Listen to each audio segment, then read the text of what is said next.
Friends, hello, welcome back.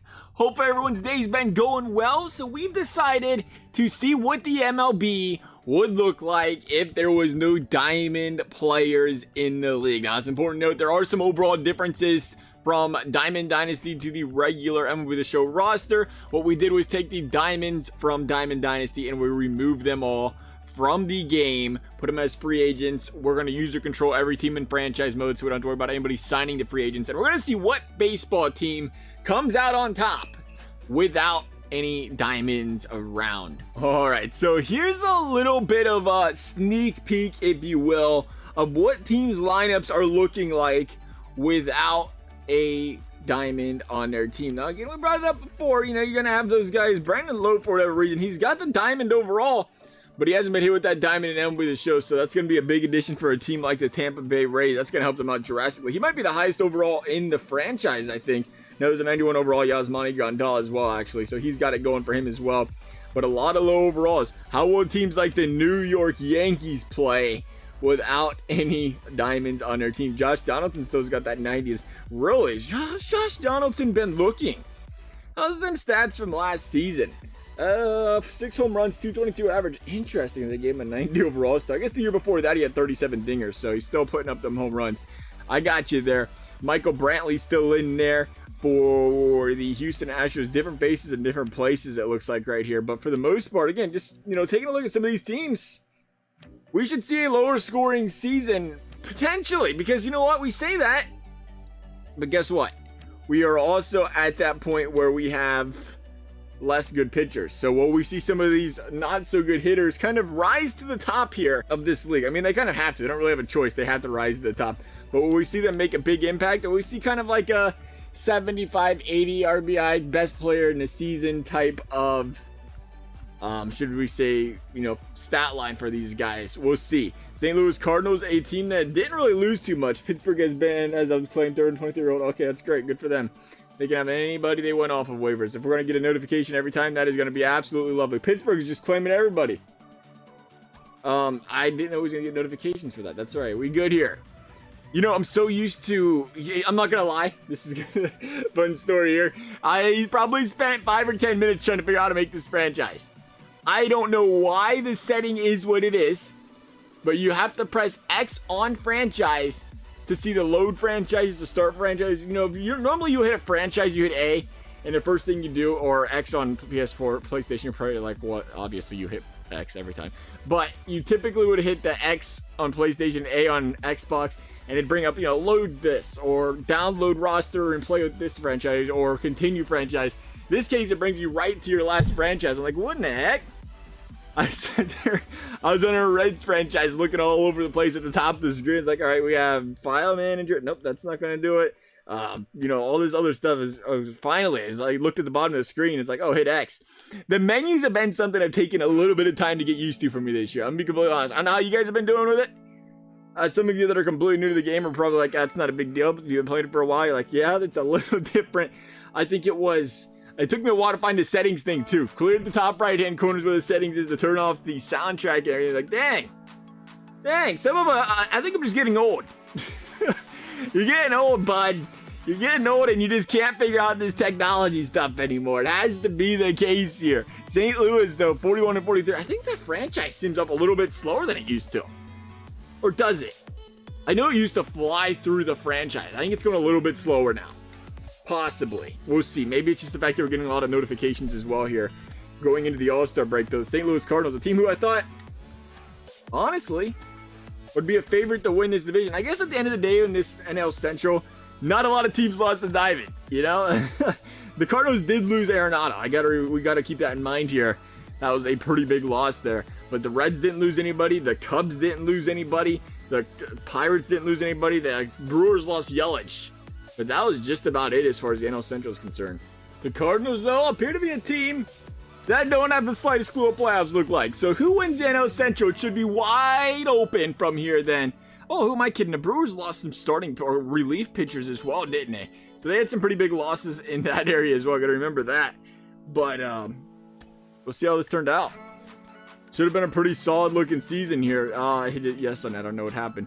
We'll take a look at some stats here. MLB, some statistics, the league leader. Yeah, we'll go league leaders. And it looks like Jack Flaherty. Congratulations.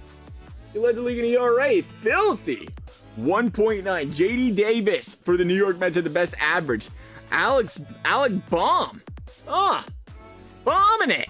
Trey Turner up there. Matt Duffy. Jesse Winker holding it down.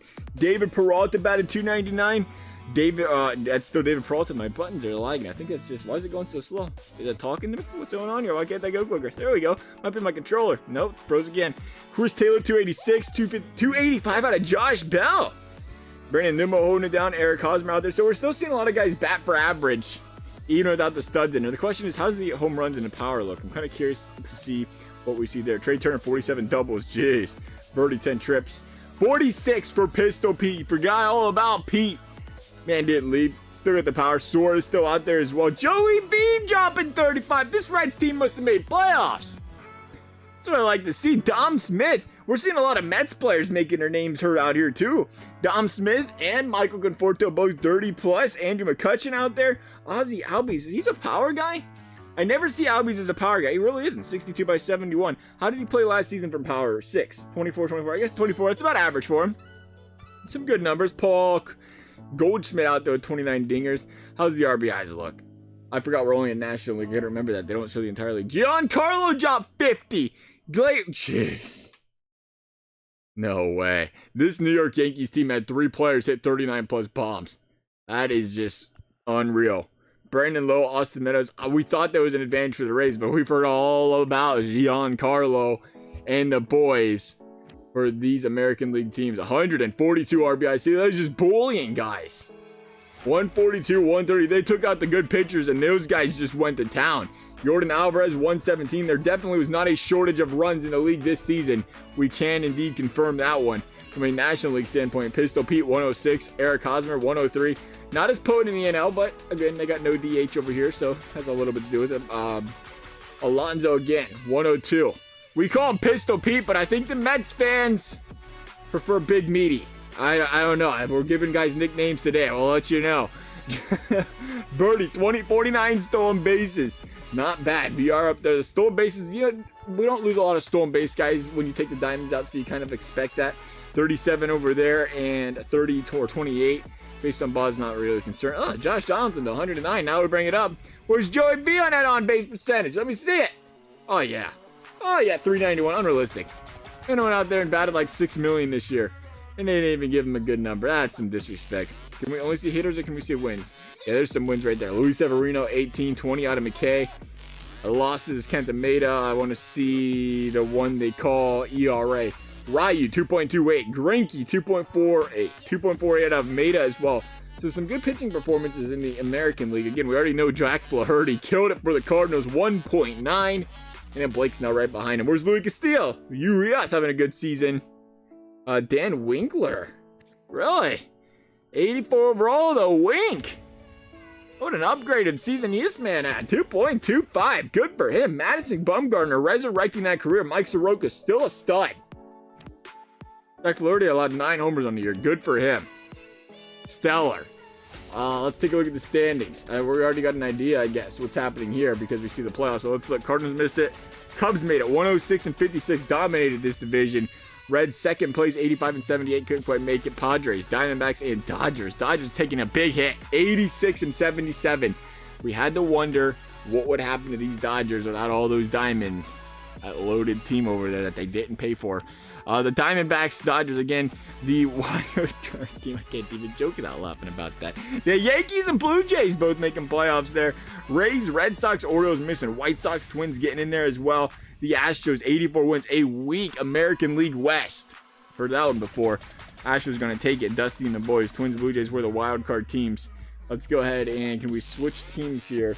What team is in playoffs that we want to use? Toronto maybe? Let's try the Blue Jays. Let's try Toronto, see what they got to offer here. They got Blue Jays, Minnesota, 1-game wild card. See if they can take this one to the second round or if they're out of here. They're going to lose. All right, so we're not very good luck for teams. We'll go ahead and drop to the Minnesota Twins since they did win that series. See how they do in the second round. They got the New York Yankees, a team that just hits home runs every other freaking at bat. So this could be a tough one for these guys. But we'll see what they can do here against them Yankees. So far, not looking too hot. Gone in just 5 or 4 games. Do we go to the Yankees next? We're pretty good at bringing the team in that loses and being a bad luck charm. So maybe the Yankees are next. White Sox 7-game series. Here we go. Let's see what happens. Gone in for the White Sox. All right. And then the Cubs in the finals. They just lose the World Series to the Cubs? Oh, no, they didn't. The World Series winning Chicago Cubs. The Yankees going to drop to them. Diamond's gone. Cubs are the best team in the league. That is going to wrap things up for this video, though. As always, if you guys enjoyed, I hope you guys did. I'd appreciate you consider subscribing, liking the video. You never have to. Thank you guys for watching. We'll see you next time.